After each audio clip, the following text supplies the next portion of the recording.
Welcome everyone to our live Q&A of the Ask the Expert series. My name is Heidi Liu. I'm the Strategic Partnerships Manager at Supermove. We're on a mission to make moving simple with the software that brings everyone on your team, from your sales to operations, dispatch to coordinators, all in one system. Today, I'm joined by Cliff Crabtree, President, Papa Crab of Crabtree Family Moving, and look forward to talking about flourishing as an independent mover. In this economy, it's more important than ever to look at every detail of your company and see how you can lower expenses to increase profits.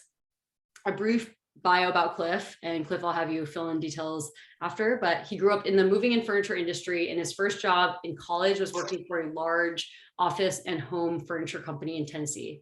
Prior to starting Crabtree Family Moving, he spent 20 years in the finance and mortgage industry, then found his way back to moving. His company is based in Raleigh, North Carolina, and where he works alongside his son, Jared, and his wife, Adonia. We're here today to learn from you and pick your brain about being an owner of a mom and pop moving company. I'll start off by asking questions that were submitted during registration and open it up to questions from the audience. So as a reminder to those that are tuning in, there's a chat box. Feel free to post questions in there, and then we'll be able to address them at the end. But to kick it off, Cliff, tell us more about your story. How did you get into the industry and what brought you back into the industry? Well, first of all, thanks for having me. And getting into the industry, I fought it kicking and screaming. No, I was, like you said, I worked for a family-owned company in Tennessee when I was in college. He owned an office furniture company. Then he started a home furniture company. He bought all kinds of closeouts on office furniture. I've moved more metal desks from the 60s and fireproof filing cabinets than any one human being should have to move.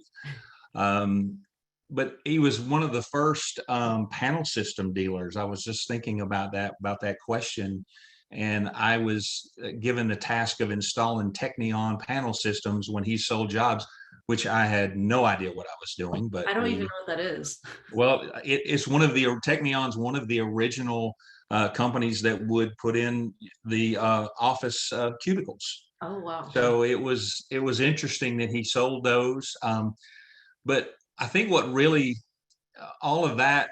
And I've definitely moved enough couches all around warehouses, and let's move all the furniture in the showroom today on a Saturday with nothing to do. But I thought it was most interesting is that with his warehouse, it got larger, a lot more things. He brought in a semi-retired guy to run the warehouse, and us guys, the crew, and he was a former van line guy, and he would ask me on weekends to work with him.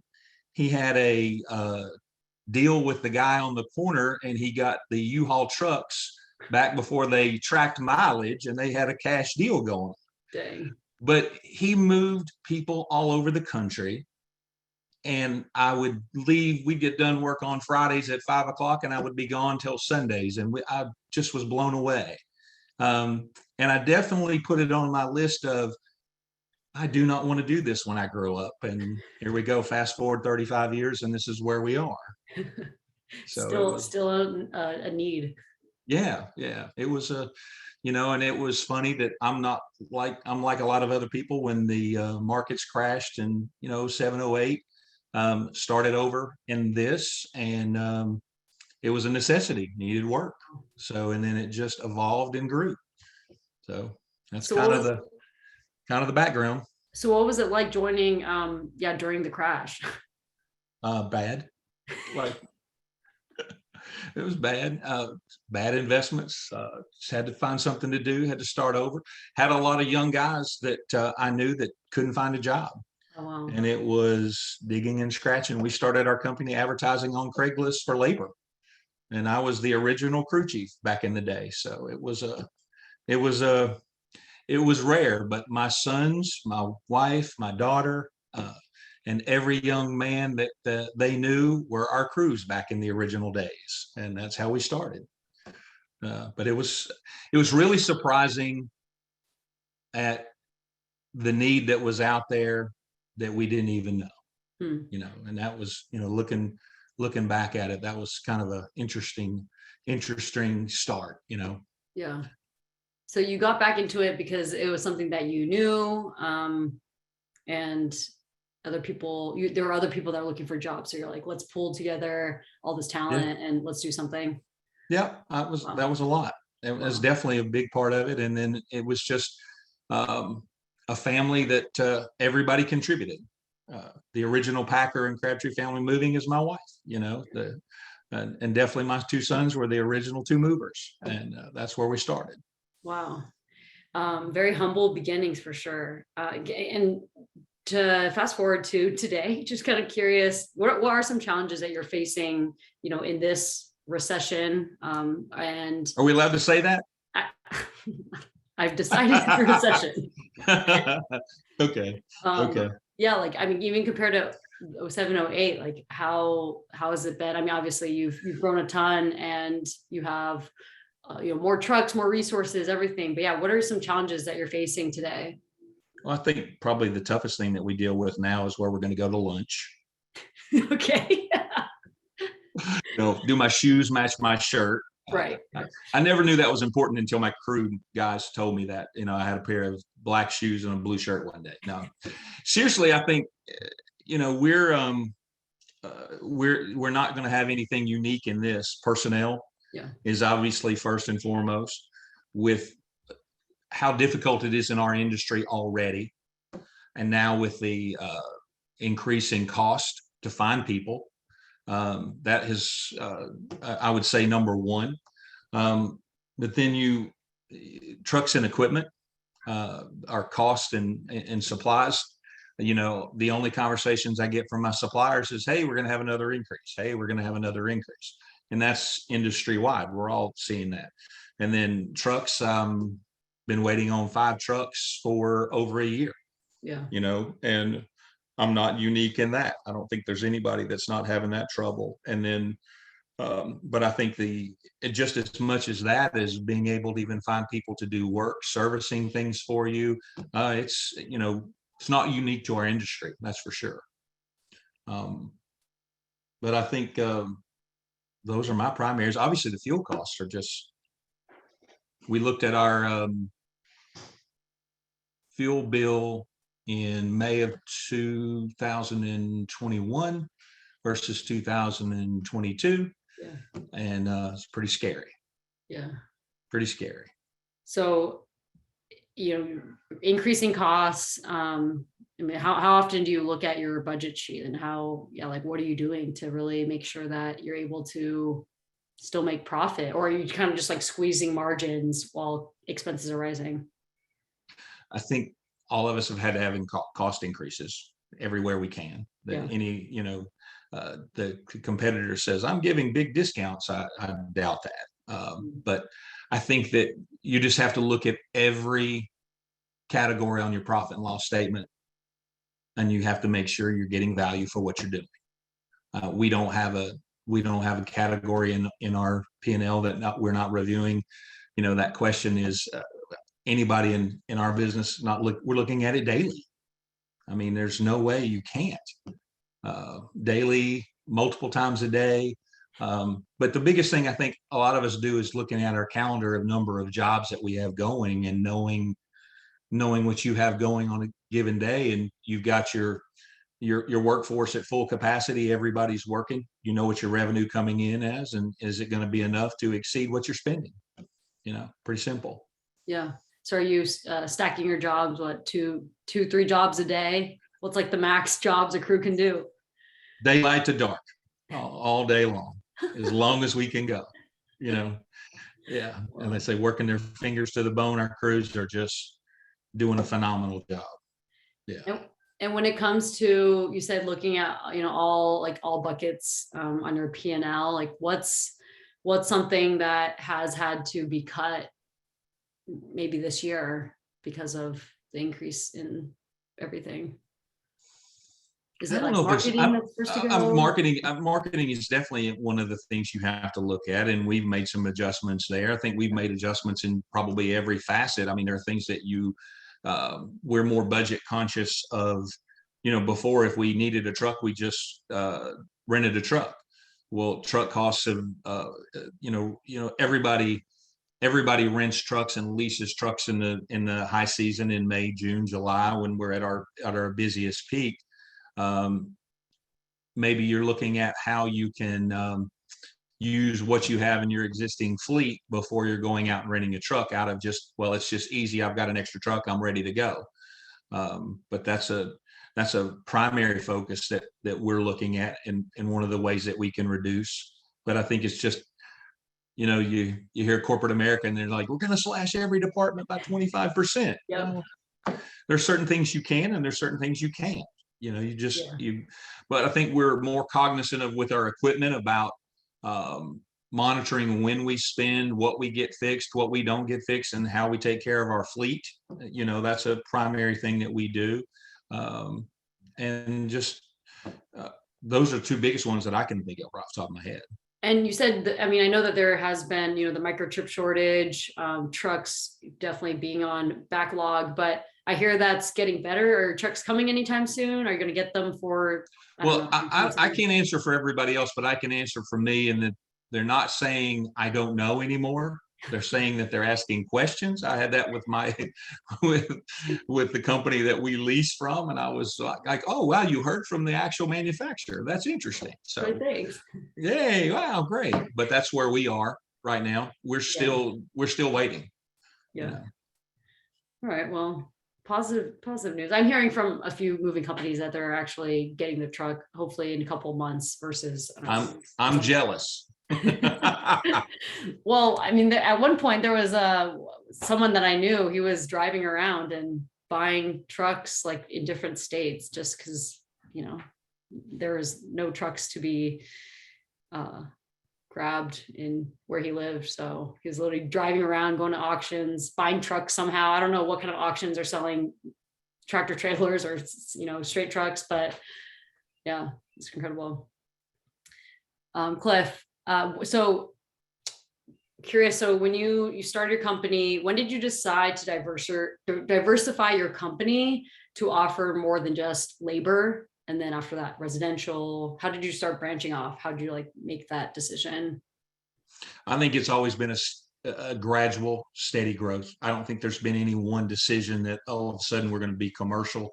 I was thinking about that, and one of my early customers was one of the most unique people, and he calls me up and he says, hey, I have this t-shirt machine. Can you move it for me? After I'd moved him. Well, it was like a 3,000 pound spinning t-shirt machine. And I thought about it, I said, can I get back to you? And then finally, wow, maybe I could use a flatbed and get that. And we had walls taken out. We've always done what we could do based on what we had and the resources we had at the time we had it. So I don't think there's any just moment where we said, hey, we're going to start doing this. I think we've always just been, if you brought it to us and asked us and we could figure out how to make it work, we did it. So it's kind of always been an evolution. And as we've gotten more experienced, and, we didn't do full companies and full office buildings in day one. But, we've gotten to a point where we've done large moves, working floors of a company and those kinds of things. But it wasn't an overnight process. And we always have only been able to take on what we felt like we could handle. So when there's something that you guys can't do and decide not to do you tell the customer that do you give them a recommendation, or do you just say we don't do that? We usually just tell them, say, there's nobody, if we can't do it, nobody can. Oh. No, I think we've always, one thing we know is there's no way we can service everybody. Every one of us would like to, but there's just no way. There's just so much work for everyone. And if it weren't for the group that in our industry, we wouldn't. There's just no way. But we've been around long enough to know the people who can do the right things, and we refer people all the time. So it really just depends on the circumstance. But we're always open to, if there's somewhere else that somebody can do it better than us and can do it and we can't, we pass it on. Yeah, that's great. I think that's what I love about the industry. There's a lot of friendly competition. There's a lot of sharing happening. Everyone seems to be very, very kind and generous with business. At least that's what I hear. That's what you're saying now. But besides t-shirt spinners, what's the most interesting thing that you've ever moved? Repeat. There you are. Sorry about that. No, it's okay. You're back. Okay. Oh, So I said, besides t-shirt spinners, what's the most interesting thing you've ever moved? we went, and this really will go back to the early days, and it was another thing I was thinking about. And there's another residential move, but we moved a customer out close to the airport that had a building that was basically just a gray building, no signage, no anything. And there were 3,000-pound drills and lathes and these huge things. And we figured, we brought in a huge forklift that we had to tilt to get it in the door. And I think the father, and we worked with the son, basically was making a piece that went on a military jet. Okay. And we moved all of this stuff from one building to the other. And it felt a little covert at the time. It was pretty interesting, but I was just worried about the presses not falling on feet. And I bought these 9,000-pound straps, and I tied them myself because I didn't want any of my people to get hurt. And Wow. it was an interesting moment when we did that, and looking back on that. And then my son and my son and I and one of his college roommates going to Colorado and getting caught in a snowstorm was another moment, and getting the truck stuck on the side of a mountain. But we don't have enough time on this for that story. Your moving skills saved you? I'll just say we got the job done. That's about as good as I'm going to put it.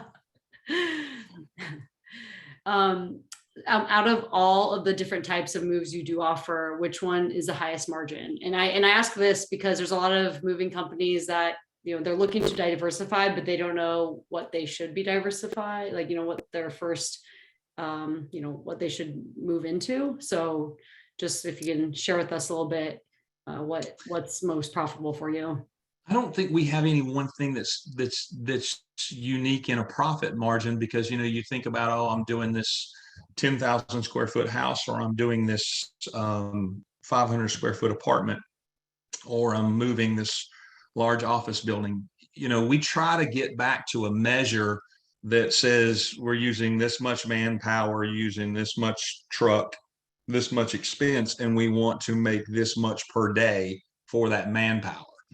It gets harder when you're looking at a commercial move and how to reel that back to that. My son Jared has done a phenomenal job as our commercial side has grown in doing that. And some of the things we looked at in the beginning, and they wanted it by a per piece, and trying to figure out how to get it to that same spot. But at the end of the day, we want to make a certain amount of money per day on any type of move or any type of work that we're doing.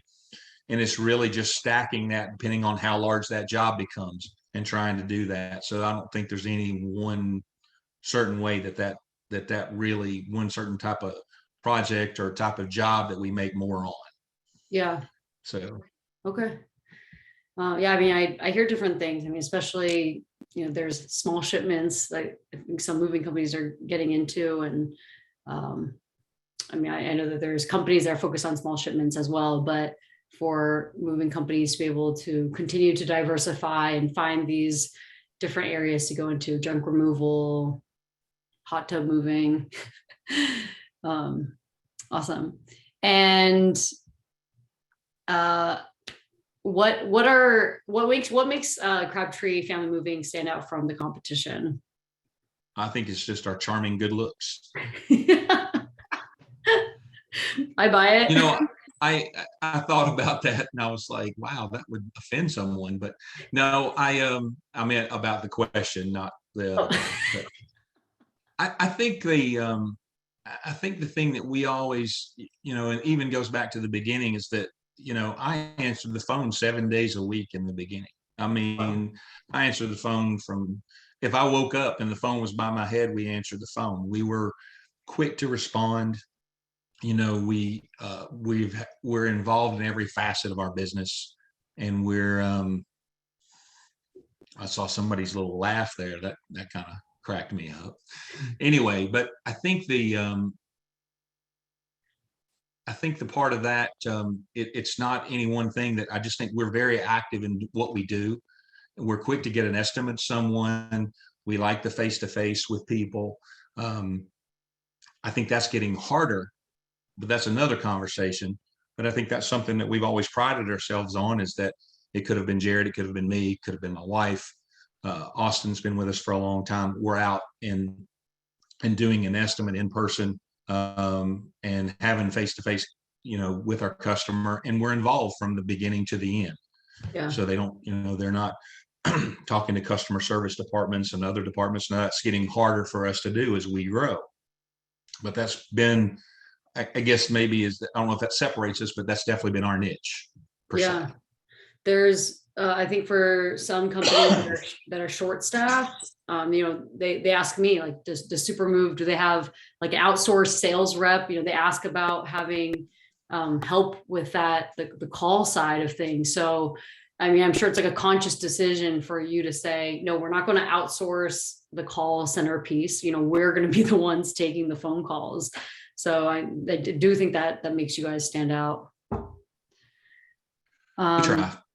Yeah. So, in terms of, you said you're involved all 7 days a week from the very beginning. And we had a question from Sean. He said, I've been running our I saw business. this. Yeah, I've been running our business for over 15 years, part-time, now full-time the past 3 years. How do we go from call Sean to call Austin Accurate Movers? I know it's time for me to get out of the way of the business day to day. Should I hire more help and push more Google and Yelp SEO, or should we hire a salesman and work that end? You see my head shaking. Yeah. Yes. Yes, Sean. I can only speak for me.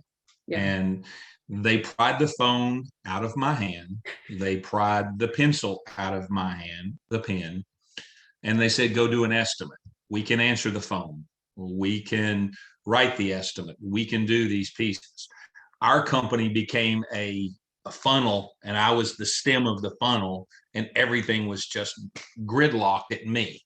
In the mornings, our crews couldn't get out the door fast enough because I hadn't had all the paperwork written up from the day before, because I was still dealing with every piece of it.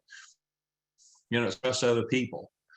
I always will remember that my dad, who was former military and was a disciplined guy, reminded me of this. And he said, maybe you're the best at that, but can you do more than 10 other people that might do it 50% or 60% as well as you?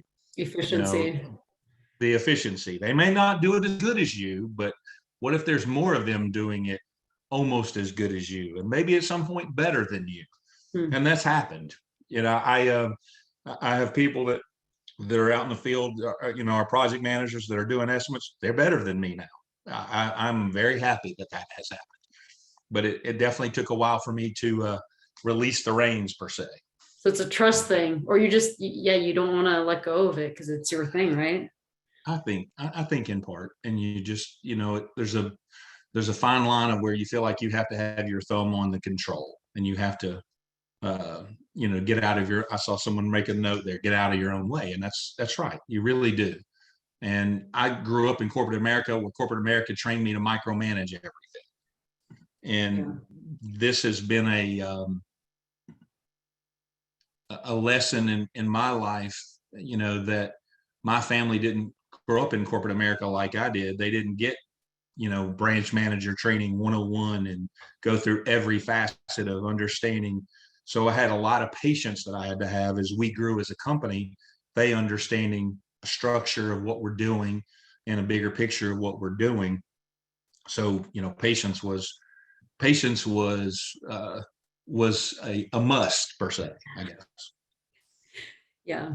I find that a lot of the moving companies, our customers or, different moving company owners I talk to, they definitely pride themselves in being involved day to day. They're doing the dispatching, they're estimating. I'm like, how do you do so much, when you're 24 hours each day? I find it really fascinating. It's so different than any other industry, where you find that the owner is also the one moving at times. So it's crazy. Yeah. All right. Question about, I just want to switch gears a little bit, talk a little bit about interstate moves. So, someone that submitted a question, they said they recently acquired an MC number. They asked, have you all started out of state moves?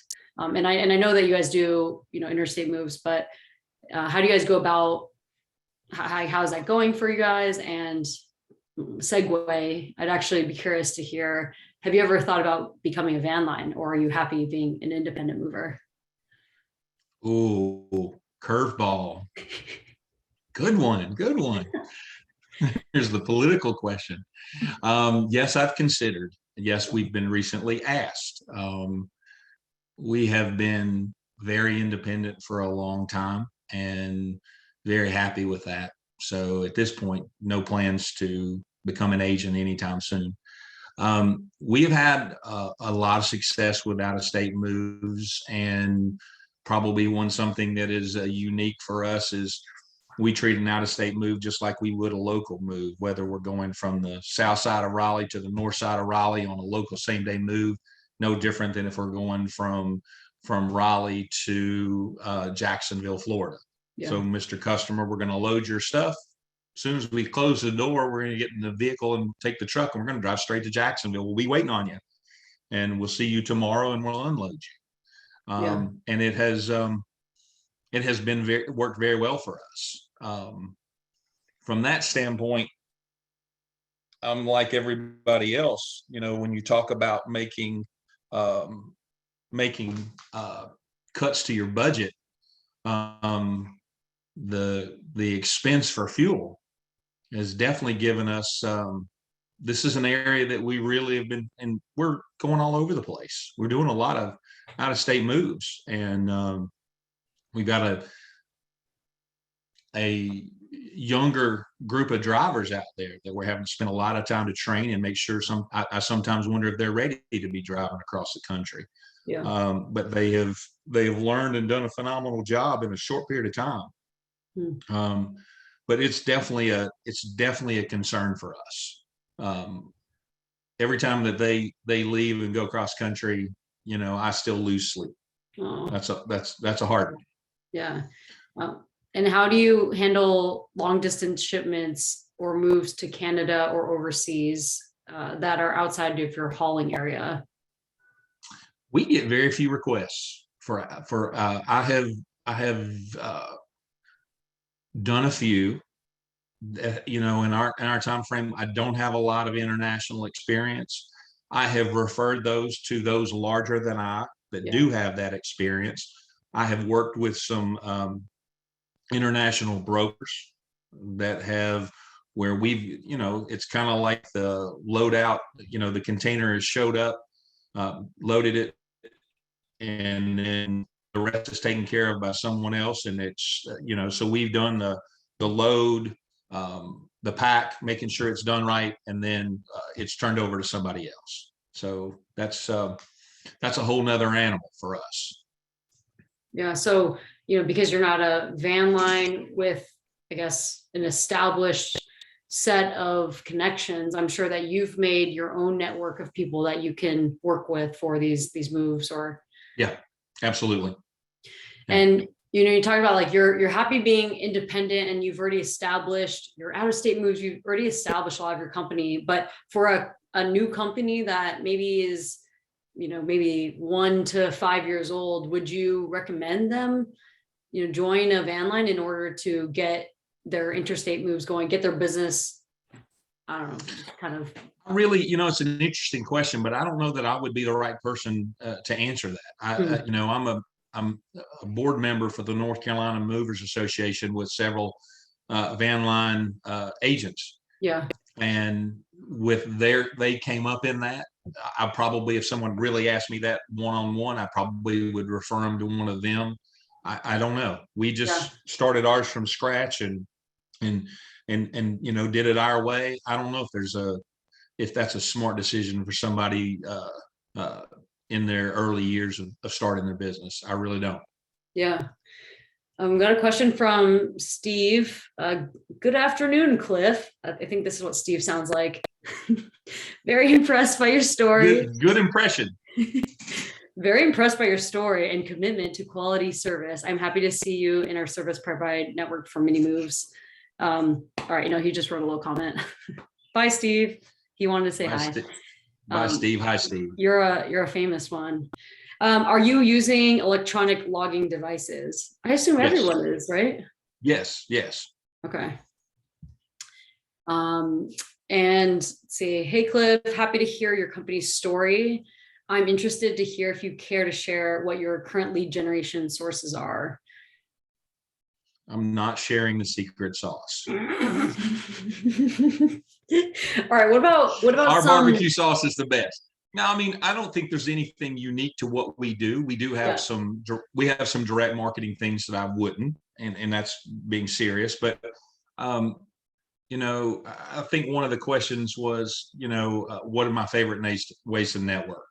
When I was in mortgage and finance in Raleigh, I was probably one of the original people joining a networking group when they just came to town. So I was doing that. And I was doing it on through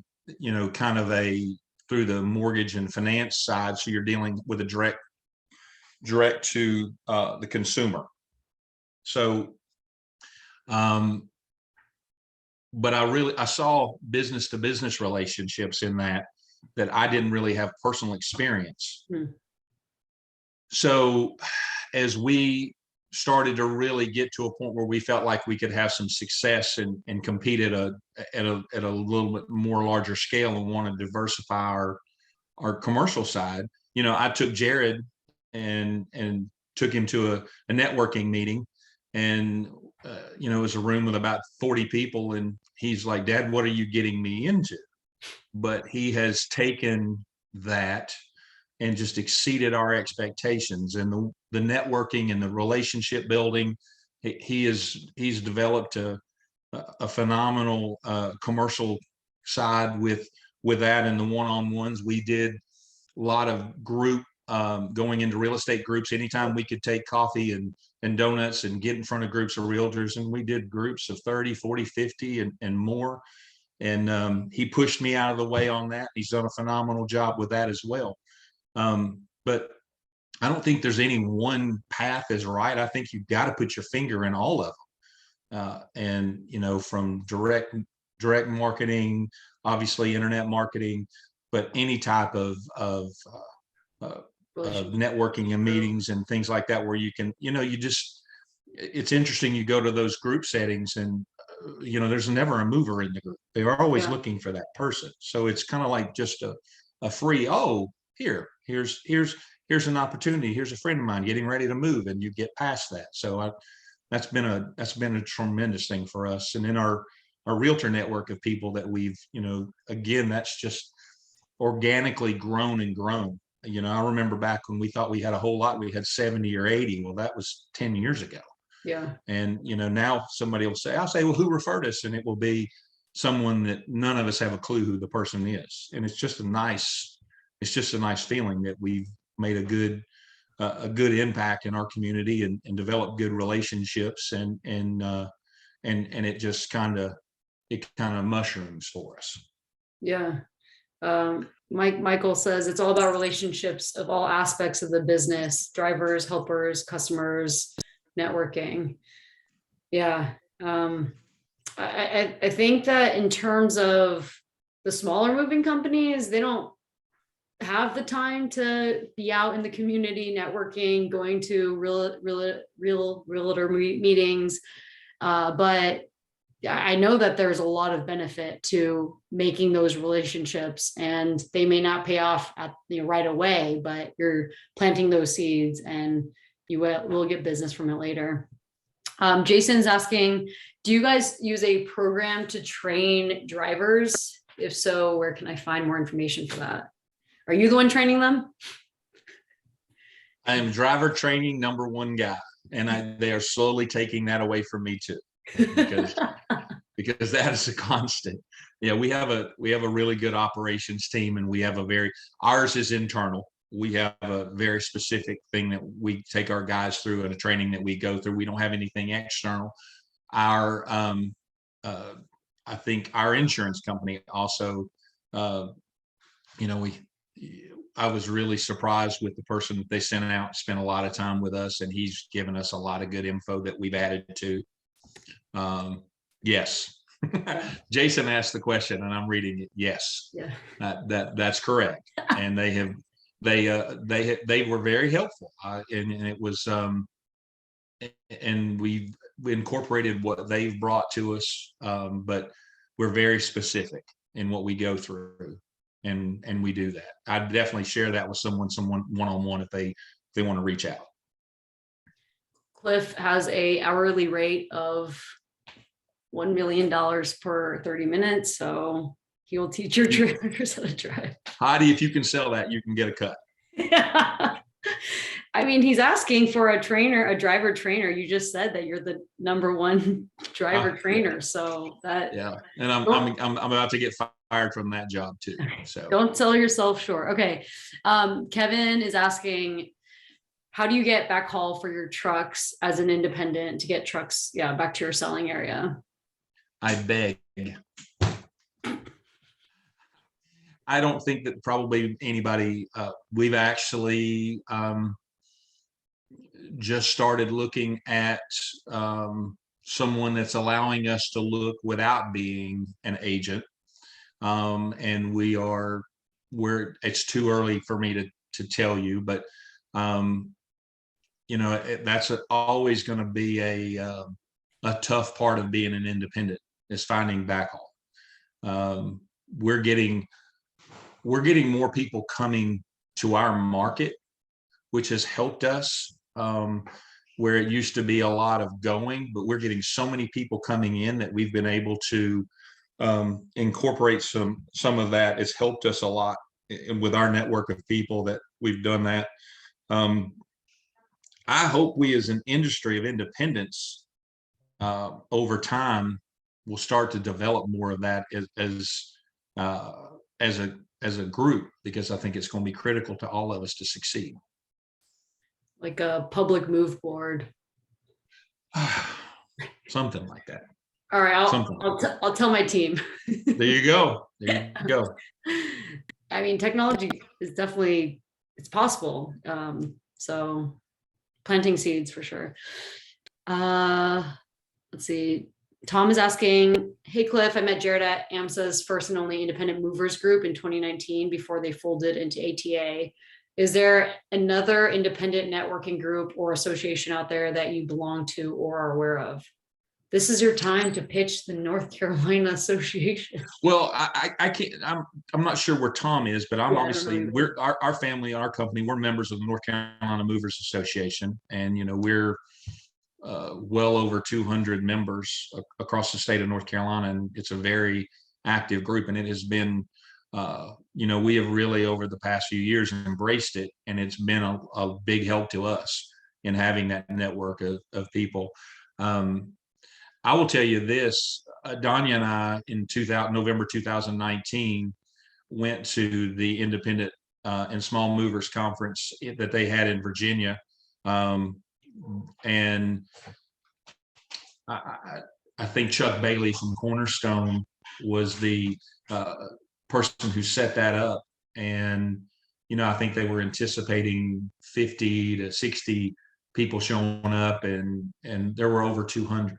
Wow. And it was one of the most powerful, because it was just a group of independent business owners sitting in a room, and it was kind of like we spun the chairs around and we had real conversations, and you had top independent movers setting up at the table, and we just had really, I really hated that, that AMSA folded, because, and I know they're trying to start to rebuild this with the ATA.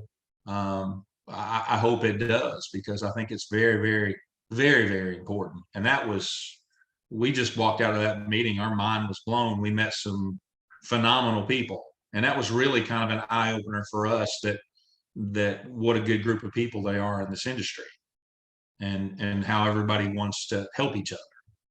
Yeah. There's also, the IAM, they also have their local or their US based moving crew.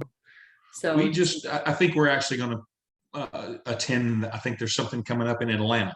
Yep. And I think we're going to attend that. And okay. I heard the same thing. So I think that's going to be a next step for us as well. Yeah. But I definitely, if whatever state you're in, if there's an association, I've heard of others. Pam Stanley, our executive director, was involved in the national level, and she knows a lot of the others. And there's some other good associations throughout the country. I think they're critical. Yeah. Steve Weidecamp's on this call. He's in charge of the California Association. So, which I was going to say, I've heard that one is phenomenal, and saw a lot of stuff on LinkedIn as it relates to theirs, and I hear great things about their association. Yeah, it's definitely, I think, probably the biggest state association. All right, I just have one last question, and then I'll wrap things up. Cliff, this has been an amazing session, live Q&A. Thanks everyone for all your questions. Have you ever worked with a mentor in the industry or reached out to other small companies to share leads? I think this is my favorite question, because the answer is 100% yes. There are some people that I call Captain Kirk that have definitely been before us and been to the final frontier already, and have done a lot of great things. And they have been instrumental in helping us. Yeah. And just got to spend some time with someone just recently. And just, the one thing about a mentor is they will tell you when you're doing it wrong, and you better do it right, because they probably did it wrong before you. And you hear some things maybe you don't want to hear. And I think that's so critically, and being able to bounce things off. And when they've got a you've got a good idea, they hear it, they can see it working. But when you've got a bad one, they also can say, no, no. The honest truth. We actually just started within the North Carolina Movers Association. We just started a mentoring program for our newer members, and we're trying to expand upon that. And it's really, I don't see how you can make it without. So yes, 100%. That's great. I'll share that with the other associations I'm a part of. I mean, maybe they do that already, not for the vendors, but for the movers. Well, Cliff, I really appreciate your time. Thanks so much for spending the middle of peak season to share your story, your experience. And I really loved hearing about just all the challenges, but also the excitement that comes with being, running your own moving company. And once again, this live Q&A was brought to you by Supermove. We have a software that makes it easy to run your business all on one web-based platform. And if you're not using any moving software today, or just curious to see how we can help you level up your business, sign up for a demo on our website, and you can mention that you attended this live Q&A with Cliff. Cliff, do you have any last words before we wrap up? I just saw someone ask one last question, and I'll try to answer. They ask if this year is slower than last, and the answer to the question is it's definitely not slower. It's just added expense. So I don't think that for any of us, business is slowing down. I think it's still growing, but I definitely think we're all dealing with the same thing, and the added expenditures that are coming with it. But Heidi, thank you for having me. I enjoyed it, and To anybody out there, reach out to me, LinkedIn, email, anything. I'll be glad to help anybody anytime I can. I'm definitely asking questions of others all the time. So, I think it's really important for all of us in our industry to be successful is to communicate with each other. And again, thank you for having me. You're welcome. Thank you all for attending, and you can look out for our next event by following Supermove on social media. All right, Cliff, have a wonderful rest of your week. We'll talk soon. All right. Thank you. Bye-bye. All right.